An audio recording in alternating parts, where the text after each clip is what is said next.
Back on Get Up, and we have our game of the night featuring the Clippets. The Clippets, see? Couldn't even get one sentence in. Damn you, Jay Will, with the distractions. Clippers. Let's go, Rockets. Here we go. Kawhi Leonard. Big night, Jay Will. In and out. You got to love the type of tenacity that Kawhi Leonard is playing with. 81-80 lead. Under 7 minutes to go. Rockets trailing by 7. Here's KD, Han. How is he 37, by the way? The game doesn't age. Because he gets to his spot. Yep. Yes. Well, you make it sound easy. Next Clippers possession off the missed 3 here. Watch Kawhi fighting for that rebound. Really? Just came to him. But he did a good job with it in the paint. I'll give him that. He had a big fourth quarter, and that was important for the Clippers on his comeback. Amen Thompson picks up the loose ball, finds Tari Eason, who then finds Durant for 3. Durant finishes with 21 and 8. Rockets tie it at 98. Here we go. Leonard gets it to the rack. Give him the too small. Give him the too small. By the way, it was one of the best to ever play in the game of basketball, getting to his spots. Nobody does it better than Kawhi Leonard. 19 in the fourth quarter for Leonard. He finished with 27. Tari Eason comes up short at the buzzer. Clippers come alive in the fourth, win it 105-102. Kawhi Leonard scored 19 of his 27 points in the fourth quarter, making this his 5th game with 15 or more points in the fourth quarter this season, which is 2nd most in the NBA, trailing only Donovan Mitchell. As for Kevin Durant, he had some interesting comments after the game about the upcoming All-Star game and how competitive it will be. You should ask the Europeans, if the world team, if they're going to compete. I mean, because we look at Luka Doncic and Nikola Jokic now. Let's go back and look at what they do in the All-Star game. Is that competition? So we haven't questioned what they've been doing, but we're going to question the old heads and the Americans. But these two dudes out there, Luka and Jokic, they don't care about the game at all. These dudes be laying on the floor, they shoot from half court, but you got to worry about the old heads playing hard. I can read between the lines, bro. It's just a overall topic that everybody has just been talking about. That is a shout out to the production. So good. Yeah. So good. Over that. Perfect. The back and forth, like the brothers. Crew, that's an amazing work. That's award-winning work right there. To put those highlights with the words like that. They don't care. Tremendous half-court shots. Luka trying to. Can I tell you what a tremendous opportunity this is? First off, I don't think Kevin Durant was taking a shot at the Europeans. I think Kevin Durant was taking a shot at the media. But unintentionally, what door he just opened is a door that I better see all the Europeans run through. Because my thing is, we're in this battle between European players and American players. It's a real thing. Our youth basketball system is not good. And when you're watching all these NBA MVPs that have been European players, when Kevin Durant says, oh, they ain't taking it seriously, I hope Luka, I hope Jokic, I hope Wemby, I hope all of them hear that, and actually hope that gives us the type of competition we need in this All-Star game. It better from their side, Han. Yeah, absolutely. Well, who's dominated the NBA when it comes to MVPs? European players, the international game. The NBA wants to be an international game now. That's who they are catering to more than ever. Who's the next face of the league? Victor Wembanyama, right? An international player who's going to be on that world team, along with Jokic and Luka, who, by the way, KD didn't call out Wemby, but he called out the other two guys, right? He wanted to make sure that he set that tone. And KD's on the team of old heads. The Stripes team for the All-Star game, I know there's 3 teams, just try to keep up. But you got LeBron, you've got Jaylen Brown. Steph Curry's not playing, he's injured, but if he was in that game, now you've got some legendary names playing on that team.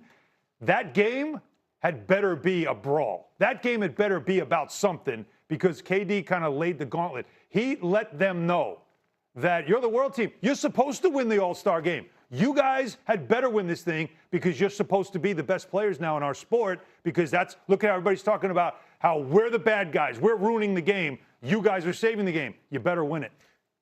I've been waiting forever to do this. All right, indulge me for a second. Cindy, could I see C10, please? Oh, wow. Could you bring up C10, please? Channeling his greenie. To your point, gentlemen, on the MVPs, 7 of the last 8 MVPs born outside the United States. In fact, the last MVP born in the U.S., James Harden, Jay Will, back in the 2017-2018 season when he was with the Rockets.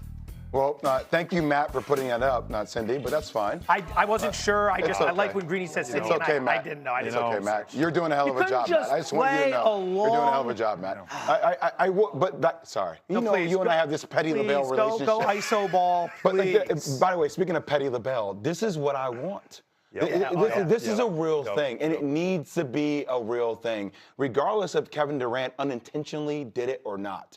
Like, we need to find a way, and whether it's the NBA going to NBA Europe, it's whether we're not really talking about the D-League anymore, whether we're talking about college basketball. There's something happening where everybody's focused on what's happening in European basketball because it feels like they want it more. It feels like they're hungry. And we live in an age of social media. Let me shoot a shot. Let me post a shot that I shoot. Let me post my highlights. These kids over there, they ain't doing that. So I actually want to see that game come down to that conclusion. They're playing pro ball at 16 years old, right? Like they're ripping darts at halftime, like with older guys, because you're playing with like 30-year-olds. Like they grow up different than the American kids grow up in the game. They don't have like their personal shooting coach that spends all day with them, and they don't get a lot of 5-on-5. So they're learning different, and it has changed the game. The Euro step, right? It's not the American step because we thought that was a travel, but then it was allowed, and now everybody does it. So it has changed the game. But there is something, though, to be said. What KD's saying is about, okay, you guys taking over the game. You're taking over the league. So now everybody should be more focused on how you play and the things you guys do versus us getting the blame all the time. And that's why I think what he's saying will make the All-Star game, for the first time in forever, interesting. At least it better be. Because if I'm the world team, you have to show up and you've got to win. And if you don't, then the criticism should come. If we're bringing jobs back to America, let's bring basketball back to America. Basketball back to America. Okay. I like that. I like that. The world didn't You didn't ask like that, for but that's okay. It worked. It worked. I liked it. There's a lot of things I just don't want to say right now. The world didn't ask for it, but you're going to get it anyway. Here comes more Jay Williams. On that note, let's start with this, Jay. Is this Knicks team equipped to make a championship run? I never want to be asked this question again. Not this year. From the beginning of the year. Do you know where you work? Well, I understand where I work, but their whole team personnel has been built to win the whole thing. If there is a moment to win the whole thing, it is this season. Detroit, they have no experience in the playoffs. Philadelphia, Joel Embiid with the knee management, with Paul George out. Like Indiana, I get it, injuries. This has to be the season where they win it. It's win or bust. No other questions needed about the season for the Knicks. The Knicks are a team that you can't do anything in pen. Everything about them you write in pencil because they really are a team that, and I watch them all the time, I cover them. And you see what they are and you see how great they can be. Like last night, a great example of it. In Boston, a great example of it. But you also can see how maddening they can be.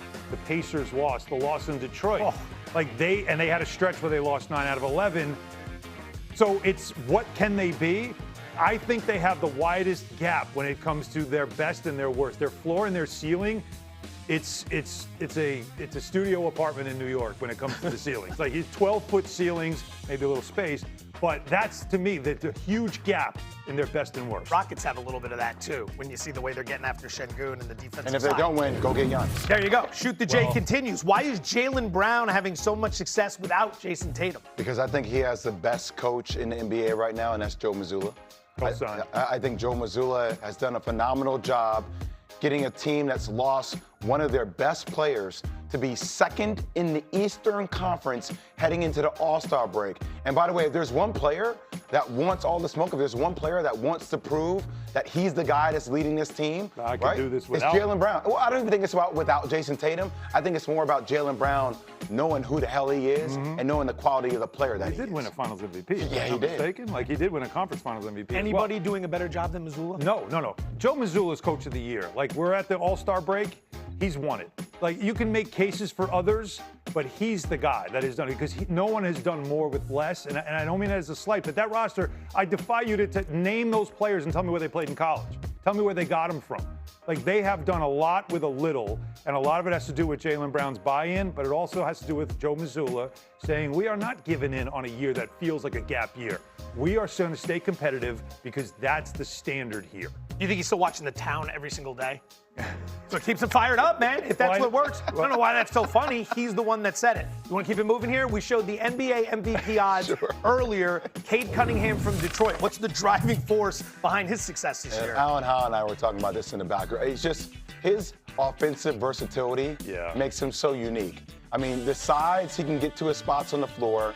He's always patient, calm, and can deliver. But also, his passing ability is unique. Very. You know, there are few players in the NBA that make everybody else around them better with their entire offensive skill set, and that's who Cade Cunningham is. He's the engine of everything that they do. He really is the whole foundation of why they have gone from rags to riches where they are right now. And the other thing that you saw in a lot of those highlights, he's got 2 big bruisers that set really good screens. And that also makes life easier for you. There's a big part of what they do. What J.B. Bickerstaff has done with that offense and making sure that Cade Cunningham is the centerpiece of all of it is great. And now in the playoffs, can you win if a team can take that away?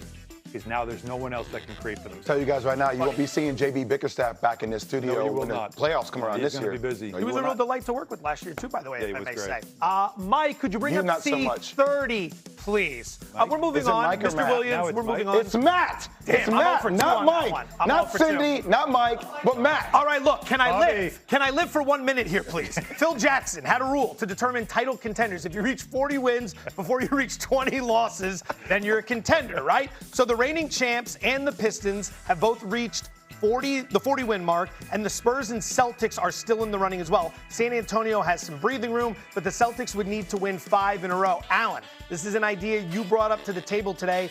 What do you like using it as a proxy for title contenders, or is this just an outlier year? Yeah, that's what I want to figure out because, you know, Houston just fell off, right? So they're off that list as well. They got their 20th loss. The Knicks a couple of nights ago got their 20th loss, and that's why this came up because, of course, the Knicks lose a game, and now we have to find all the reasons why. Well, this means they're not going to win a championship, and so the 40-20 Phil Jackson rule came up, and so we did a deeper dive into it just to see only 4 teams, only 4 teams since 79-80 have defied that 40-20 rule. But this year, and I heard Wendy say this yesterday on the show, that he can name 5 teams in the NBA. At least he can name 5 teams that get to the finals in the East, but 5 teams that overall could win the title this year, which makes it feel like less of those years of the past where we had those easy favorites and more of a, is this a little more open? So again, if the Celtics lose 1 more and they now are knocked out, are you telling me there's only 3 teams that are going to win the championship and 2 of them are in the West? That's it? I find that hard to believe in a league, in a year like this, the way the league is. And so I think this might end up being an outlier year. That Pistons team, what's the ceiling for them this season? I mean, I think when you get to being at the top of the East, it's always progressive, right? So Eastern Conference Finals, NBA Finals, if they get lucky enough to. I think the ceiling for the Pistons and the ceiling for the Knicks are drastically different. The Knicks have been knocking on the door for a while now. The Pistons have had the talent. It feels like they haven't been able to get over that hump. So if the Pistons got to the Eastern Conference Finals, even though we think with their talent they can get to the NBA Finals, there's steps to success, right? And that sequential experience for them. But as I think about the Knicks is about winning the whole thing. They have to. They have to. Yeah. So I think the Pistons still have more time. I think the Knicks are against it. Yeah, but I still think for the Pistons there's an urgency. I've never seen a team lose a playoff series and get galvanized by it the way they did. They haven't won a playoff series yet. They lost that series last year in the first round, and that was a war. And they lost all 3. They lost 3 home games in that series. But something about losing did something to them. Where, like, I laugh when I watch them play. I'm like, why are they so mad? But if like, they got to the Eastern Conference Finals, would that be a good year for Detroit? Yeah, of course it would. Yes. But it's not their goal. I understand the top seed, that shouldn't be the goal. Of course. You two, really good segment there. We're great teammates. You're such a child. NBA All-Star Week.